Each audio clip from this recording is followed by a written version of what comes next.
We're standing about a mile from the current Kahnawake boundary in St Isidore, which is of course part of our ancestral lands that we still lay claim to, part of the scenery of Sault Ste. Louis. And behind us is the Kruger windmills, and I guess you could say we're pretty much in Kahnawake's backyard right now. Yeah, pretty much. You know, anybody driving down to St. Remy, you'll see these. You can't miss them. And they've been up now for several years. And you know, Kahnawake, back when these were being built, actually had a role to play. You know, we did not, like they're doing in St Cyprien, cause a problem, but basically we worked out a deal with the people from Kruger. Kruger actually recognized that Kahnawake had an interest here, and as such, you know, that's been actually a big help for us in anything from the scenery to just the recognition of our, you know, what we hold here in this area. Kahnawake, as a matter of fact, did some studies looking into the potential of doing exactly this on the territory, but those studies proved that it couldn't be done. Yeah, so you know, there's different reasons not to have a wind farm in Kahnawake, and they became non-starters, such as the fact that we're too close to the airport. There are you can't be within, I think, 5 nautical miles. Yeah, there are different criteria for building of these things. As you can see, they're pretty big, and they do have an impact. Okay, we went to a info session put on by Kahnawake Sustainable Energies at the Diabo boardroom, and here's what we captured. This afternoon, we're going to give a presentation on our Kahnawake Sustainable Energies wind energy project in St Cyprien de Napierville. We've been contracted with Hydro-Quebec Distribution to produce power for them starting next year, and we're hoping to get as much community support for the project because the benefits from the project come back to the community. Approximately $60 million over the life of the project will come back to Kahnawake and be used to address unmet needs within the community, including business development and social issues within the community. Approximately 50% of the proceeds will be allocated to MCK for their priority list, and the other 50% will be going to Delaronde for their priority list.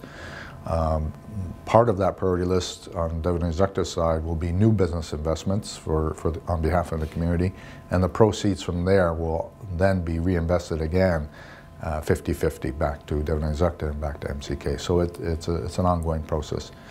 We have a environmental hearing starting in I think May 19th.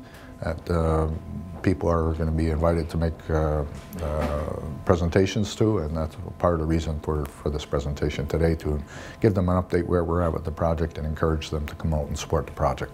Okay, so there's 2 ways in which the members of the community can show their support for this project. It's either one, to attend the BAPE public hearing itself, which is going to take place from May 19th to May 21st in St. Bernard de la Colle.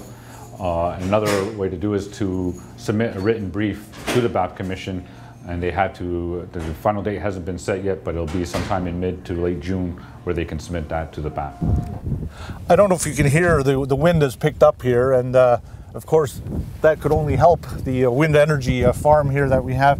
One of the things, the reason why they had this little piece here where they talked about supporting the project is, of course, that there are people in St Cyprien and the region who are very much against wind energy.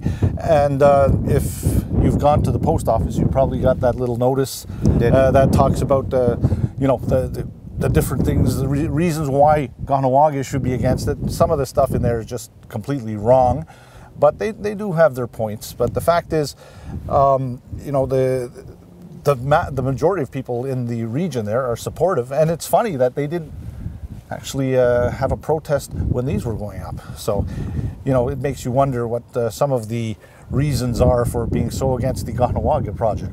And one of the things that we didn't talk about is how the project came about.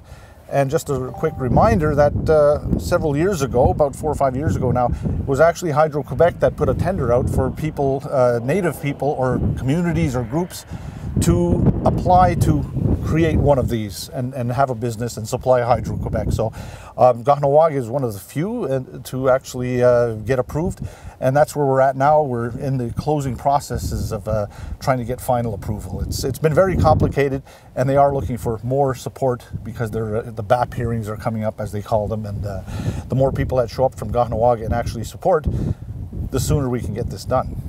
Thanks, Joe. All right.